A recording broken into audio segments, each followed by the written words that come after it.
All right, thank you, and welcome to the webinar today. Today's webinar is actually a collaboration with EPA and USDA. So our webinar will be on small systems funding. Before we get started, I'm going to just go over a few things and we'll move on to the presentation. On the first slide here, you can see that if you have any issues, of course, you can type questions in the questions box at any time during the webinar if you're having audio issues or anything else, but there's also a phone number here to call if you have issues. The webinar slides for today are located in your handout on your navigation bar. There's a handouts drop down. If you want to download those, you can have a copy of both presentations today, sorry. Any point during the webinar, you can ask a question for the presenters. We will have a Q&A session at the end of the webinar today from 3 to 3:30. That is optional. You can still receive a certificate, which I'll talk about here in a second, if you just attend the first hour. But please feel free to ask questions at any point during both presentations. In order to receive a certificate for a continuing education contact hour, you have to be registered or be in the room with someone who is registered. You must attend for at least 60 minutes to receive the full hour. And if you are in the room with others and would like a certificate, the person in the room with you can either type the names in the questions box, or you can send here to this email address the names of the people who would like to receive a certificate. And that applies also if you forgot to check yes at registration. You can let us know in the questions box now or send an email if you'd like a certificate. And I do note that we do post these recordings on our website, but you cannot receive a certificate for watching the recording, only for the live webinar. And again, we do have a survey that we're using for our outreach purposes. We would really appreciate if you haven't taken this survey. It will really help us justify this webinar and continue, because we hope to continue this webinar, and the feedback would really help us. And with that, I'm actually going to turn it over to Tom Speth, who will finish moderating the webinar today. Okay, great. Thanks, Michelle. Here's our typical disclaimer as EPA's protocol. If we can go on right to our next speaker. Our first speaker today is Nicholas Chamberlain. Nick serves as a team lead for the Drinking Water State Revolving Fund in EPA's Office of Groundwater and Drinking Water.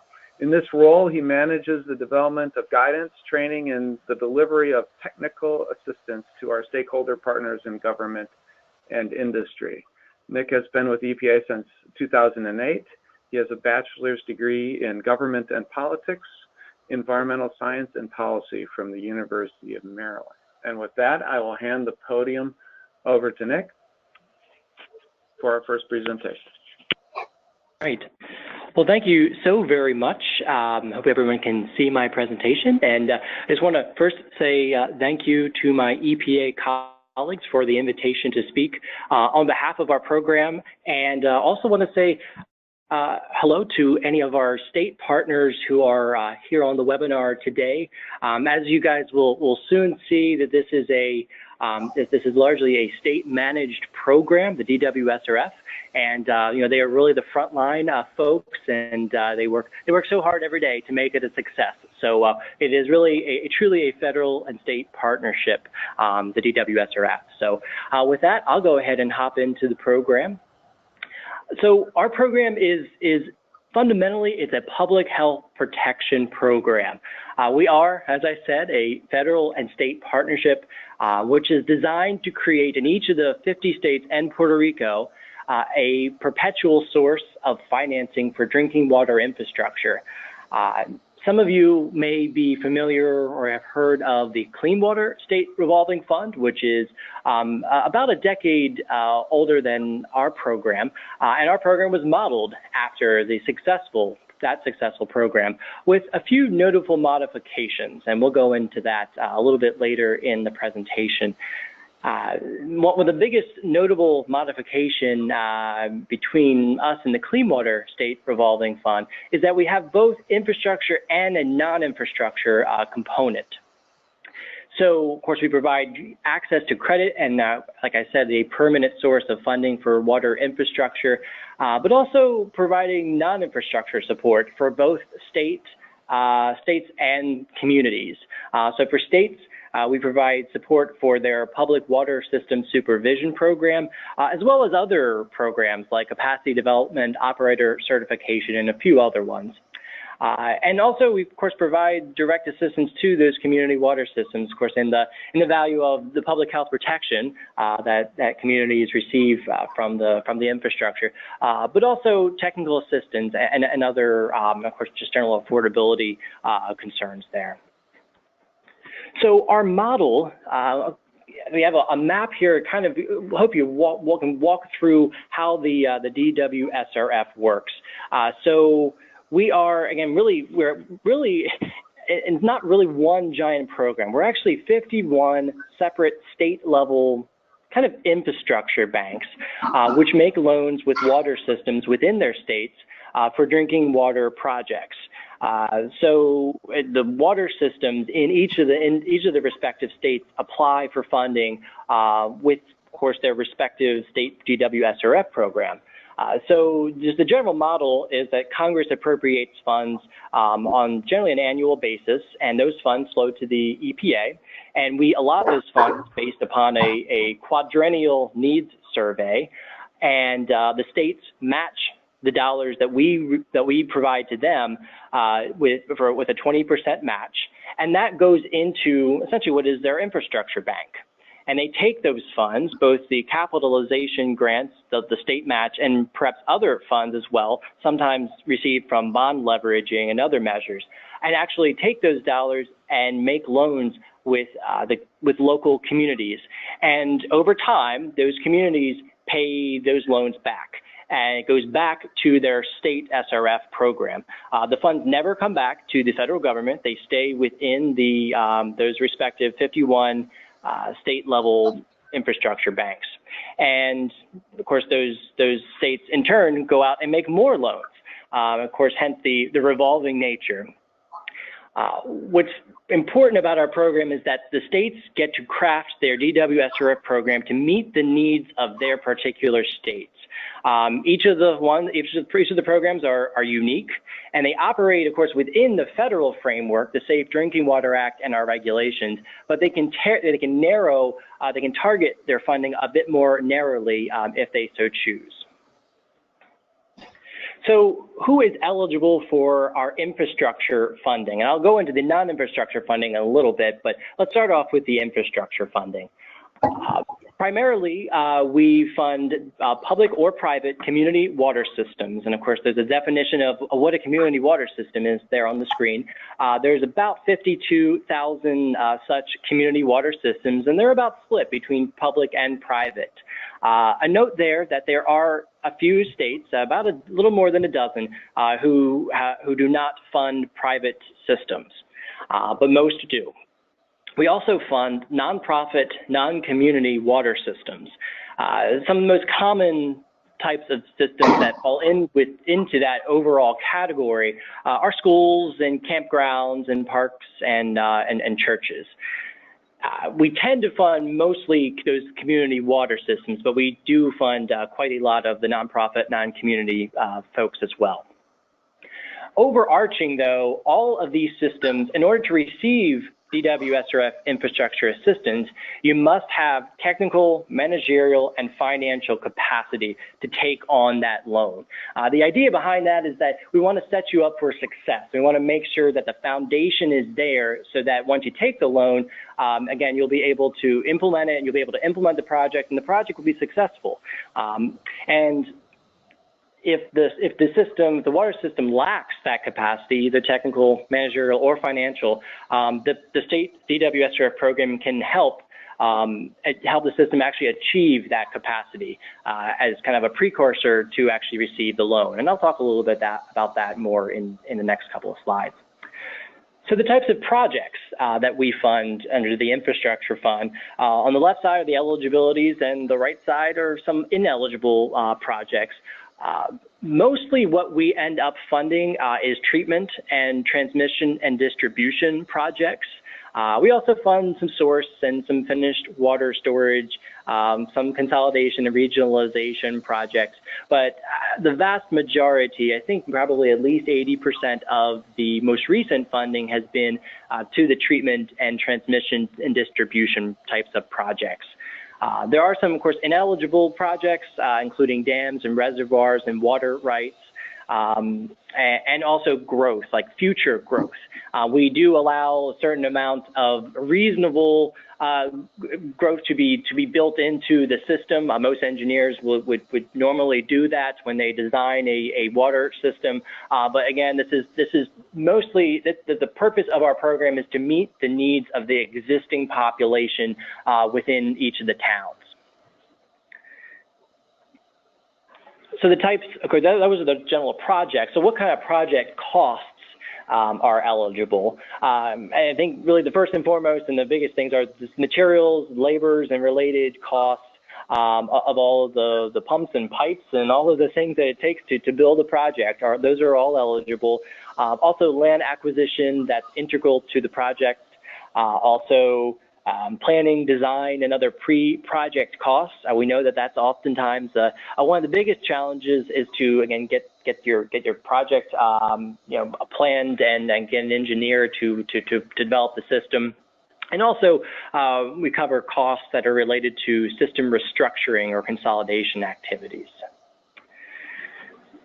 So those are the types of projects, but the actual types of assistance. Now, before, in one of my first slides, I had the chart of the U.S. and kind of the flow of DW SRF funds, and I was talking about loans being really the thing that really we do the most of, and that actually is. Almost 99% of our assistance are these at or below market interest rate loans. And those loans the terms are usually about 20 years. They can be up to 30 years for state-defined disadvantaged communities. Most states do have a definition of what a disadvantaged community is, and can thus go up to 30-year loans. And again, some do not, but again, usually it's about 20 to 30-year loan. In terms of the interest rate, like I said, it is all of the loans must be made at or below market rate. For just this past year, we had an average rate across the country of about 1.6% interest rate, and that's a comparison to about double that for the market rate. Again, that's a weighted average across the country. Some states give a different rate to certain borrowers. Sometimes they actually give a lower rate to small communities or disadvantaged communities. Again, it just depends on the state and how they arrange their program. Also, additional subsidization, which in other words, loan principal forgiveness, is sometimes available. Sometimes it is available to those disadvantaged communities or for other purposes that the state may define. And actually, the amount that is available actually changes every year based upon essentially what Congress tells us to do on an annual basis. And the repayments for these low interest loans begin 1 year after project completion. So the vast majority of our assistance are these loans that, again, they go out from the state DW SRFs to the local communities. We can also buy or refinance local debt. We've actually been doing that a little bit more recently in the past. And we also can give guarantees or purchase of bond insurance for local debt obligations. We haven't done that much at all. Again, I think loans have been the most popular type of assistance in the past 20 years. All right, so I've been talking a lot about the infrastructure side of our program, but not all drinking water problems can be fixed with new or improved infrastructure. And that is why we have these things that we call set-asides. And the state DW SRF programs, the 51 programs, have the option to take up to about a third of their annual EPA capitalization grant for non-infrastructure activities and programs. So not the loans that we were talking about before, but other programs like capacity development and operator certification, wellhead protection, source water protection, and other programs as well. But a really big point here is that each state's program is different. Some do all of these, some of them only do some of them. It really will depend on the state that you reside in. So in terms of activities that are probably most interesting to small systems, and these set-asides I think are in many ways really designed to assist small systems really more than almost anything else, is assistance from circuit riders, assistance with infrastructure loan applications. That's some of the planning and design work. Some states offer planning and design grants or loans, sometimes out of these set-asides that we're talking about. And some of them actually give a loan for those planning and design activities. Some states also offer asset management plan creation, and also operator certification training. And those are just a few of the probably hundreds of examples that we could give for activities that are funded out of these things we call set-aside, these non-infrastructure dollars. So, of course, that was a very broad overview of the program, but just to give you a sense of what we've done over the past 20 years, we have provided almost about $35 billion in projects over the 20 years. About a third of those dollars have gone to small systems, and those are, of course, systems below 10,000 customers. Now, while most of the dollars have gone to the larger systems, the actual loans have gone to the small systems. So we have about 70% of the loans, or 9,700 of the loans, have actually gone to systems that are under 10,000 population. And I think about 50% have actually gone to systems of 3,300 and below. So again, it's really weighted towards that. And the whole point, of course, the point of the program is to make sure that systems of all sizes have access to this low interest credit here. And again, so we've signed about almost 14,000 loans over the past 20 years. And I was talking a little bit before about the set-asides, that $3 billion figure on the bottom there. All of the funds, again, over the 20 years, we've spent about $3 billion to go to those non-infrastructure set-asides, which in many ways can help systems avoid larger, more costly infrastructure costs in the future. So again, there's more focus on prevention and maintenance on the system there. Just a few resources that I certainly encourage everyone to take a look at. We have our eligibility handbook that actually just came out last year, and it dives much more deep into the infrastructure and also non-infrastructure program eligibilities. And we also have our annual report on the right, which is a little more glossy and may be helpful if you need to send it to your mayor or send it to any other decision makers to give them a sense of how the program works. But I encourage everyone to take a look at both of them. But really, I think the most important thing is how to apply for these funding and also understand what are some of the eligibilities and what are some of the activities that are available in your state. So the best thing you do is to contact your state directly. We have a map here, and by clicking that, and I think we've sent out the slides ahead of time, so it has the link on there to our website. And then what you do is you go on the map and you click on your state, and it will take you to your state's local website. And the application process, it varies amongst all of the states, and many states now actually accept applications all year round. And what they do is they take all of the applications and they rank them based upon public health criteria. So if you're having significant compliance issues, you'll probably tend to go to the top of the list there. And and again, many states are now doing funding on a rolling basis. So again, this may be actually, it may end up being a relatively quicker process. But again, the best thing to do is to talk to your local folks there. And look forward to helping you out there, and we hope to hope to have you as one of our next SRF projects here. All right, maybe kick it over back to our hosts. Yep. Yeah. Thank you very much, Nick. Thank you for that presentation. And now what we'll do is we'll follow on with our second presentation, which is actually a tag team presentation. But before I do that, I forgot in the very beginning to ask our listeners that if you've missed the poll question and you have more than one person in your room, please type that number of people that are in your room, again, greater than one. If it's just yourself, don't bother. But if you have more than one, go to the questions box on your dialogue and just put in how many people are in your room. And that helps us because we only track how many connections there are.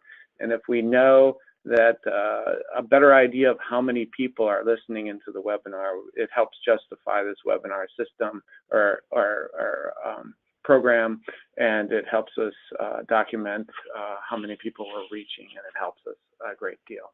So if you could do that, that would be wonderful, and thank you very much. Again, thank you, Nick, for that presentation. Our second presentation is a dual presentation between Cheryl Francis and Steve Saulnier. I will introduce them both, and then again, we do the questions at the end. So if you have any questions, feel free to type them in the question box. We'll kind of sort them, try to eliminate any duplicative questions or combine a bunch of questions together at the end, and we'll answer them more at the top of the hour. That's when we'll start doing that. So with that all being said, our next presenter is Cheryl Francis. Cheryl is the Program Operations Branch Chief for USDA's Rural Development's Water and Environmental Programs. She started in WEP as a Community Program Specialist in 1996 and became Branch Chief in 2011. Prior to that, she worked as a loan specialist in the RD electric program for 9 years, and she's also worked in the private sector in telecommunications. Cheryl holds a BS in accounting from the University of Maryland University College. Our second speaker is Steve Saulnier. Steve is a branch chief and has been with USDA's RD Rural Utilities Service for 16 years. He is an environmental engineer and has 39 years of experience working with small rural communities on water, wastewater, and solid waste management issues. Prior to USDA, Steve was an environmental engineer for the U.S. Army and the U.S. Public Health Service. He has designed and supervised construction of small water and wastewater systems for Native American communities and for northern Iraq's Kurdish region during the first Gulf War. So with that, I will hand the podium over to Cheryl and then Steve, and then we'll do the questions. So thank you. Good afternoon, everyone. This is Cheryl Francis. Thank you so much for inviting Steve and me to this session. We really are excited about letting you know what our program is all about. And for some people, they might think that USDA is all about just farm. You know, you might think cows and sheep, all of those things, and you just see the prototypical farm. But we're here to tell you that there is so much more to USDA than prime beef. And with that, I want to introduce you to the USDA Rural Utilities Service. Now, one of the things that we do is we serve a very rural population, and that is our focus. And so how much of US is rural? Well, as you can see here, 19.3% of the population is rural, and that's according to the 2010 census. And then when we turn to the 2013 census, we see that rural counties cover 72% of U.S. land area. So that's a lot of ground for us to cover. The need for rural infrastructure is extensive throughout these rural counties. And often the infrastructure needs are just basic services, water, wastewater services, for example. But in the water and environmental programs, we do go beyond that. Now, in rural development, and we are under the mission area of rural development, and it includes housing, rural businesses. We have our community facilities programs, which covers hospitals, fire stations, libraries, you name it. If it has a unique community focus, our community facilities programs cover that. In the rural utility service, we also have the electric, broadband, and we also do, from our standpoint, water, wastewater, and waste disposal. Let me repeat that. The water and environmental programs does the water, wastewater, and waste disposal. Now, for our RD assistance, we do offer financial assistance. And although we are a credit agency, we do a little bit more than that. But let me tell you about the financial assistance that we do. We have a $215 billion portfolio across, or this, I guess this is RD. I'm sorry, I'm thinking more of water. But across RD, we do $215 billion portfolio across our programs. And as I said, most of our agencies are credit agencies, and that's equal to the nation's 14th largest bank. Now, we do have local delivery. And by local delivery, we mean that we have 47 state offices and area offices that serve all of the counties throughout the United States. And most of the RD employees live and work in rural America. There's some of us who live here in Washington, D.C. or other cities. I myself am from a very rural area. Well, it's growing now, but I'm from Culpeper County, Virginia. And when I was growing up and before I moved here to D.C., it was very, very rural.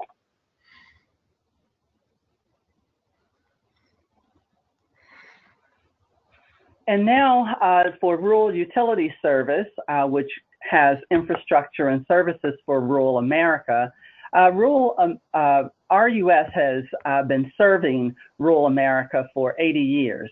But I'm here to tell you now we're about 80 and a half because we'll be coming up on an anniversary in May. Our eligibility, we serve cities, towns, and rural areas of 10,000 or less. Which shows that our focus is on the very truly rural areas of the country. The kinds of organizations that we serve are municipalities, private nonprofit, and Native American entities. And as I said before, through our state offices, our federal program is delivered locally in rural areas, and it's built on strong partnerships. So throughout the years, we worked with the communities and we like to form partners with them. Also with EPA and other federal agencies, we have created some partnerships that help us with our, to help us deliver our program.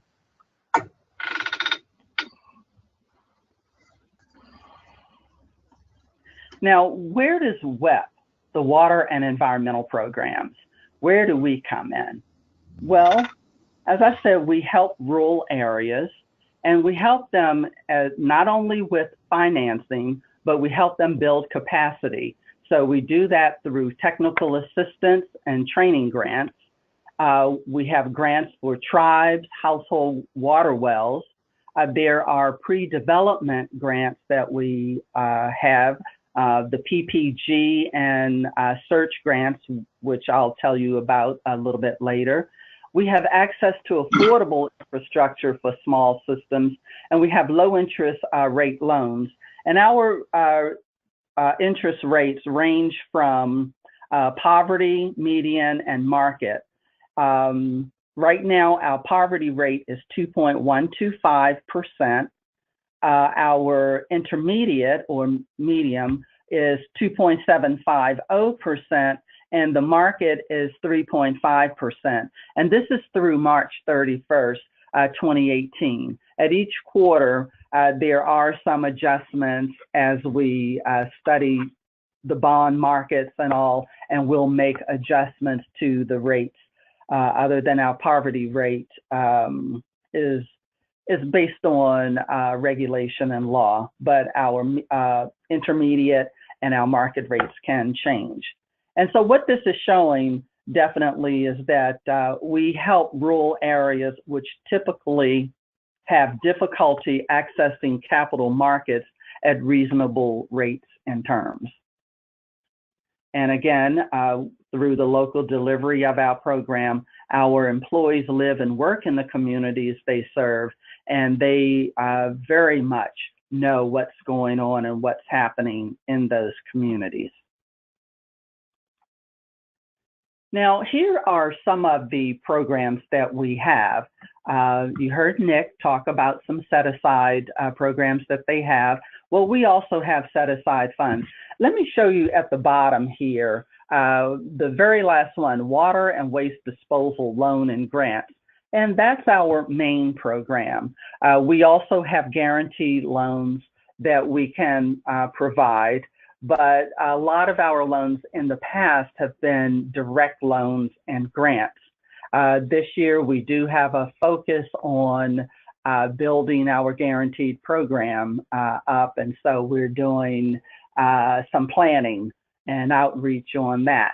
But as you can see here, we do have Native American and colonial funding. We provide funding to rural and Native Alaskan villages, technical assistance and training programs in the solid waste management and household water well systems are the programs that Steve's shop basically oversee and manage, and he will be talking to you about that. We have we call it the ECWAG program for emergency community and water assistance grants. And those are for special cases, say if there's going to be water loss and it's in imminent and dire situations, that's when a community can come in for that grant. We have regional economic development, which we call our RCED and REAP funding. And there's the special evaluation assistance for rural communities and households, which we call the search grants, and along with the pre-development planning grants, those are directed to help communities who may have problems trying to pay for their development costs, such as feasibility studies or our preliminary engineering reports and environmental reports. And as I mentioned, there's the Water and Waste Disposal Loan and Grant programs. Now, the United States has over 52,000 small and rural water systems. And what we see is 94% of the country's drinking water supplies serve communities with fewer than 10,000 persons. And then 80% of the countries, and we have like 16,255 wastewater supplies, serve fewer than 10,000 persons. The water and waste infrastructure needs are estimated at more than $1 trillion over the next 25 years. However, EPA surveys estimate a need for over $130 billion in investment in small rural water systems over the next 10 years. Rural areas rely on RUS to finance the water and waste infrastructure improvements, and that's what we are here for. Many communities, we may not have heard of us, but again, we are doing the outreach and trying to help communities as much as we possibly can. The infrastructure challenges for most of the smaller communities is that there is a smaller population with fewer to share costs of infrastructure deployment. And so the problem is that that creates disproportionately higher rates and costs. For those who are in urban areas or suburban areas, of course, you do have a large concentration of businesses and residences. And so the costs of those services are going to be smaller. But the problem in rural areas is how to address those higher rates, how to address the costs, and especially when there is limited access to the capital markets. That is a huge challenge. And then for us from the web side, we have a current application backlog is more than $3 billion. So for us, we're always trying to help those communities and get the funds out the door so that they can have the essential water and wastewater systems. At this point, I'm going to give control to Steve, who will talk to you about the technical assistance, circuit rider programs, and other programs. And Steve, if you'll tell me when to advance the slide, I will be more than happy to do that for you. Thank you, Cheryl. We don't just make loans and forget about our borrowers. We provide technical assistance for a couple of reasons. We want our borrowers to succeed. We want them to provide safe drinking water, conform with regulations, Safe Drinking Water Act, Clean Water Act for wastewater. And we have a grant program called Technical Assistance and Training Grant Program.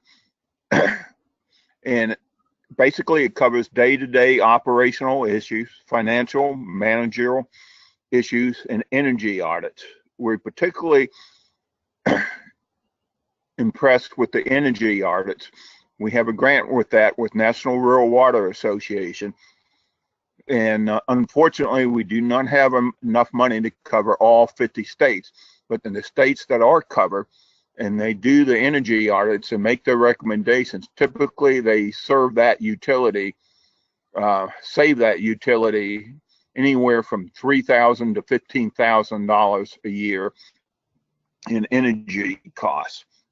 And it's also, excuse me, environmentally friendly because they reduce their energy costs, they're reducing their energy use, and reducing their carbon imprint.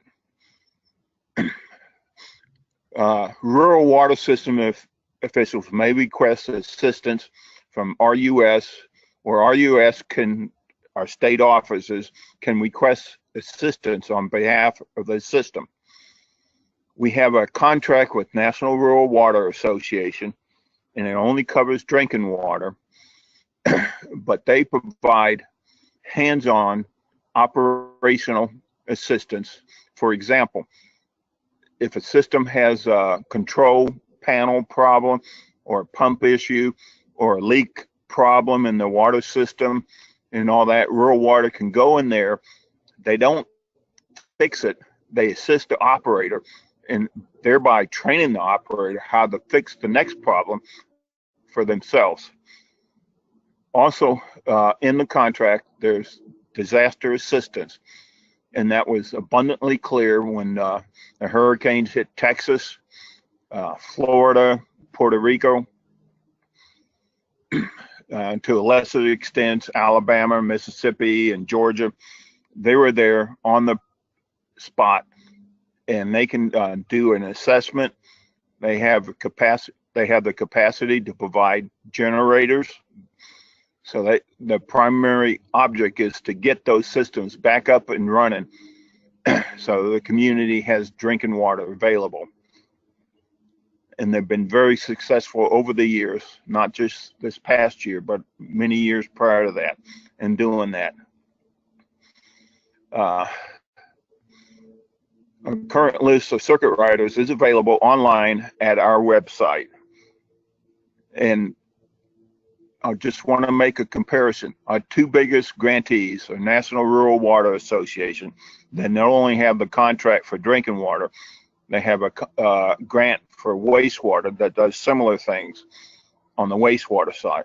We also have a grant with Rural Community Assistance Partnership.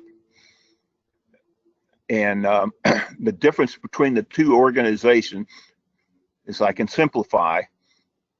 National Rural Water System is geared to short range, fix the problem, and get the system, wastewater or drinking water, back in operation.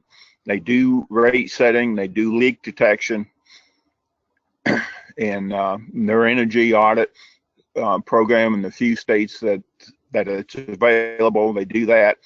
Rural Community Assistance Partnership is more like a long-range partnership with the community. For example, if you have a small community that really doesn't have a strong base, whether it's drinking water, upgrades, wastewater system upgrades, or wastewater system brand new where the small town has failing septic system, RCAP can provide that long-term hand-holding type of a technical assistance to progress that utility or small community towards an application with us or the state revolving fund, so they can get funded to solve their problems. So they can have like a multi-year commitment to one community. Next slide.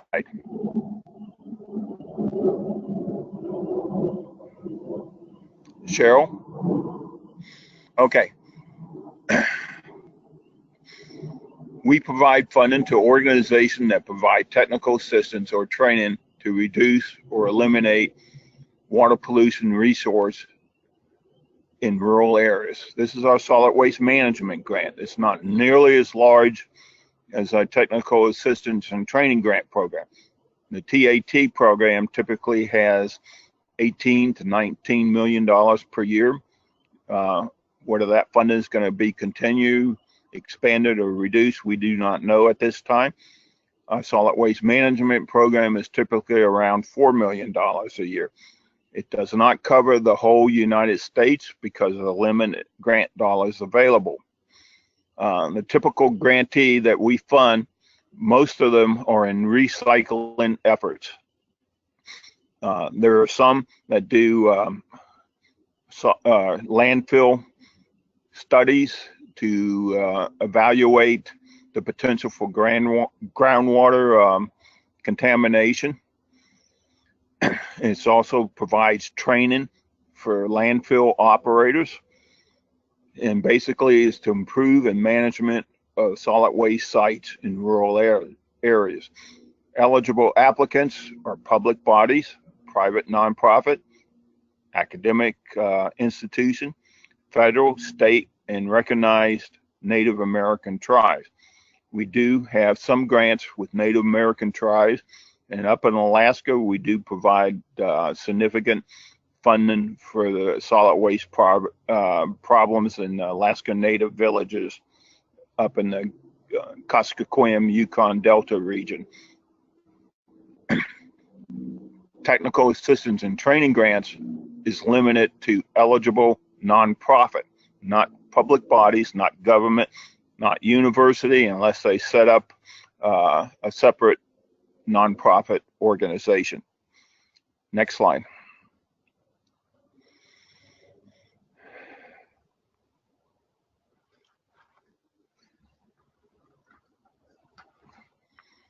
And this is the technical assistance and training that you were talking about, Steve. Do you need me to go ahead? Yeah, you got the current grant. Okay. The TAT grants identify and evaluate solutions to water and waste problems in rural areas, 10,000 and less. Assists applicants in preparing applications for water and waste disposal loan and grant program. We do now have an online application process called RD Apply, and that's just been in place for a couple of years. And these technical assistants, both National Rural Water Association and RCAP, will help the community through that. That streamlines and speeds up the application process. We also assist the association in improving operation and maintenance of existing water and waste facilities in rural areas. And again, eligible applicants include private nonprofits. We have, like a Native American, we have United Southeastern Tribes, NRWA, RCAP, Native American Environmental Consortium, and Native American Water Association.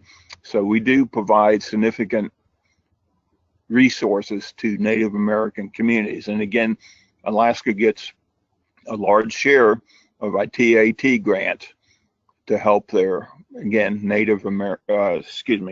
Alaskan Native villages. Next slide.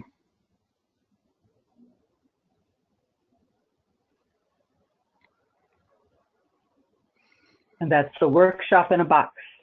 Yeah, and that workshop in a box came about several years ago through the efforts of one of my specialists, LaVonda Purnell, in coordination with EPA, and it's a great program. What it does, it provides funding for these workshops where we invite rural utilities and they do a self-assessment on their managerial, financial, regulatory abilities, and that self-assessment forms the basis of providing additional,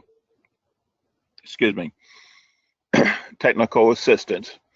Our goal is we want our borrowers to be sustainable, financially sustainable, environmentally sustainable, managerially sustainable, regulatorial sustainable, operator sustainable, and with the follow-up to workshop in a box, self-assessment by the utilities, we go back into those communities that have participated in workshop in a box, and we provide additional assistance to cover any shortcoming or deficiency that they self-analyzed through workshop in a box.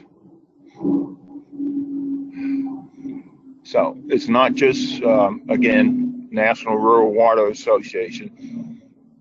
It's also RCAP and other organizations that will provide this kind of follow-up assistance and also conduct these workshops. In fiscal year 2016, over 100 workshops in all 50 states, including Hawaii and Alaska, were conducted.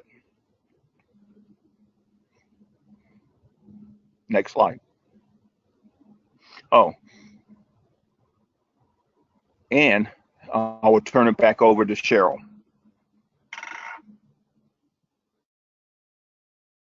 Thank you, Steve.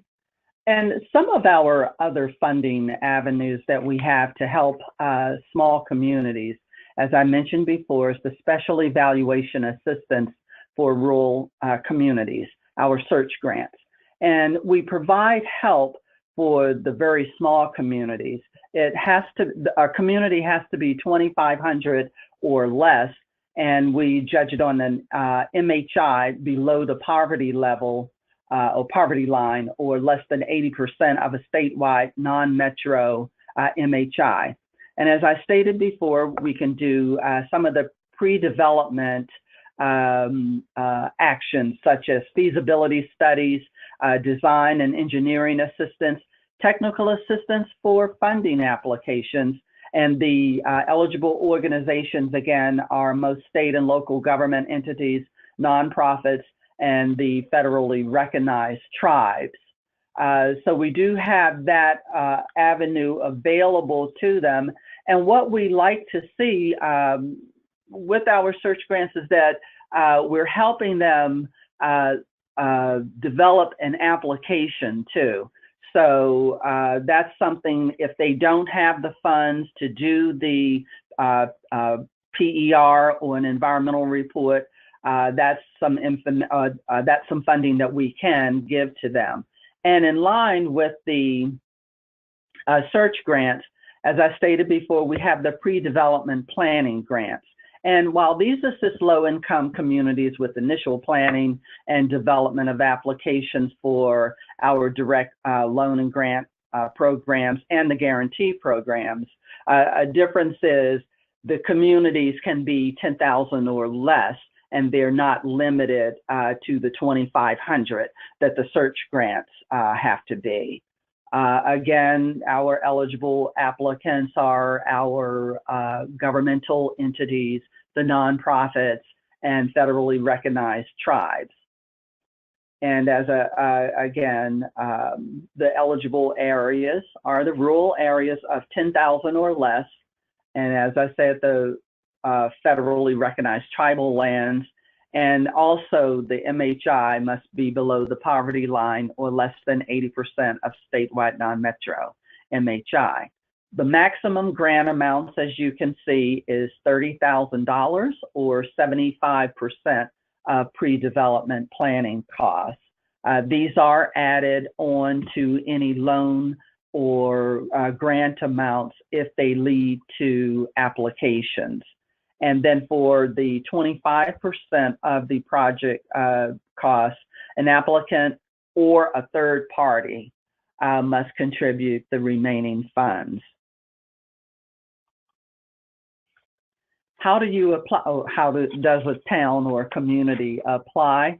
Well, we've just launched back in September 2015 our online filing system, which we call RD Apply. Right now, we have 937 applications that have been filed online, and we have 1,000 or more registered to use RD Apply. What we had done when we were rolling this out, we were having live demos and registrations, and we went to more than 40 rural water conferences, and we've had a number of webinars for the communities, for the consulting engineers, for example, can be registered so that they can go ahead and apply on behalf of a community. In conjunction with RD Apply, we've also have the electronic preliminary engineering report. And this is something that we are very excited about because it helps sort of standardize the information that's needed in one of our technical documents. It's a web-based application for engineers, and it's used to write PERs. And here it shows that it's an interactive system, and it takes the engineers step by step through the PER development process, and it's based on a 2013 interagency template. So our engineering staff has worked together with many stakeholders, many engineers to develop the system and get some input on how to get it, and so we've rolled it out. And it is compatible with RD Apply, particularly since the preliminary engineering report is a required document that goes along in our application package. One of the things that our engineering staff has been focusing on is the American Iron and Steel requirements. The 2017 Appropriations Act requires iron and steel products be used in projects funded by WEP.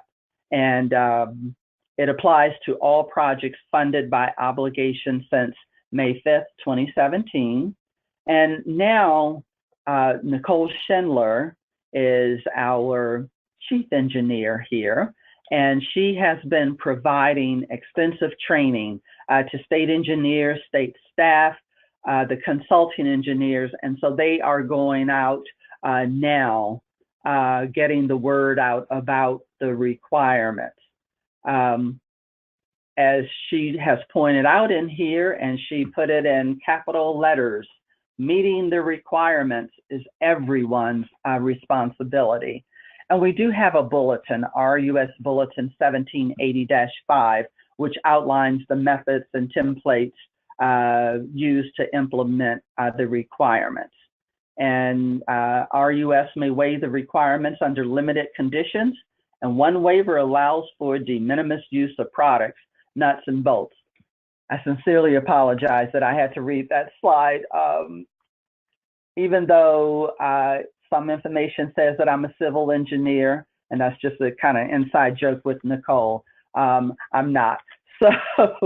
So I have to rely on that. And then we have environmental requirements.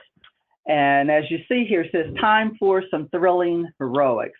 And part of that, the thrilling heroics, is that we created a new consolidated RD environmental regulation, which was rolled out April 1st, 2016. And that's the 7 CFR Part 1970. And what that does is streamlines the environmental processes, and so that it can shorten and simplify reviews.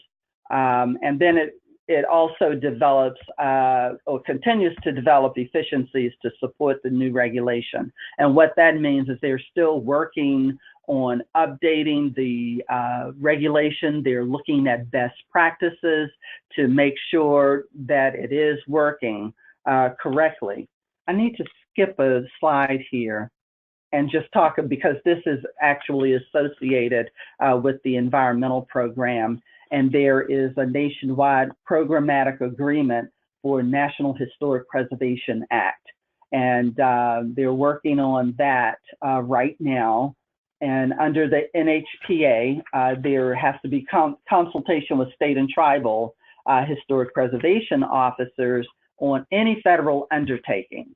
And so, you know, the undertaking, it must be complete prior to the undertaking, which is the approval of financial assistance and obligation of funds. So we're trying to work on a nationwide programmatic agreement, or there is a nationwide programmatic agreement which will allow for obligation of funds for projects, with the condition that Section 106 consultation be completed prior to disbursement and construction. And this is basically because some had misunderstood and thought that it all had to be done up front when the application was complete or when the obligation was complete. But this is to show that it just has to be completed prior to disbursement and construction. And so, and there's still plans to develop program-specific appendices exempting certain activities from the Section 106. Right now, there are listening sessions with stakeholders that are taking place. And what we're saying is participation from our borrowers is critical, but I'd like to also point out that you as a stakeholder can also sit in and contribute your ideas to this also. Just kind of, you know, our names are on the slides, and so you can send an email to either Steve or me, and we will get your information to our environmental programs. Okay. Now, as Steve has said, we have some funding assistance, and our funding assistance, and the purpose of it is water and waste disposal grants to alleviate health risk on tribal lands and colonias. So we do provide low-income, or we provide the funding to low-income communities. Excuse me.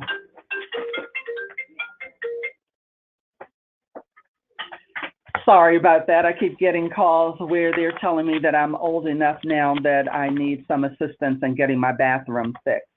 So I'm sorry. But anyway, our water and waste disposal grants are provided to low-income communities. And what we want to do is help them have access to safe, reliable drinking water and sanitary waste disposal facilities and services. On our grants, there is a $2 million cap per project, but supplemental funding is available through our regular loan and grant program. And again, it's the same as our eligible applicants, municipalities that serve rural areas, 10,000 or less, nonprofits, and the utility district serving colonious and federally recognized tribes. Hey, Cheryl, can you, yes? This is Tom. Can you help wrap it up shortly? Usually we handle questions at the top of the hour. Oh, okay, certainly. So again, we just have our water and waste disposal loan and grants, and we cover, we provide funding for the clean and drinking water system, sanitary sewage disposal, and stormwater drainage. Let me just point out to you our funding activities for the year. So for fiscal year 2017, we served over 2.8 million people. We had more than $1.9 billion in obligations, and we were able to leverage funds of $386 million. And the percent of our projects that serve the very small communities, which we look at as less than 5,000, was 86%, and we made 636 loans. And as you can see here, the average size of our loans is $2,069,000. And so we're always looking for opportunities for collaboration. And so we want to find those opportunities to partner with you, whether it's through technical assistance training, technical assistance and training opportunities, or funding. And then one of the things we'd like to do too is the use of the EPER tool, and then the coordination regarding American iron and steel requirements. And we're always looking for innovation. And that is it. Okay, thank you very much, Cheryl and Steve. So it's time to handle questions. If you have to leave us at the top of the hour, thank you so much for tuning into our webinar series, and stay tuned to next month's program. If you're able to hang on with us, that's great. We'll spend the next little bit of time handling questions for the speakers. And thanks again, Nicholas and Cheryl and Steve, for your presentation. Certainly, you're welcome.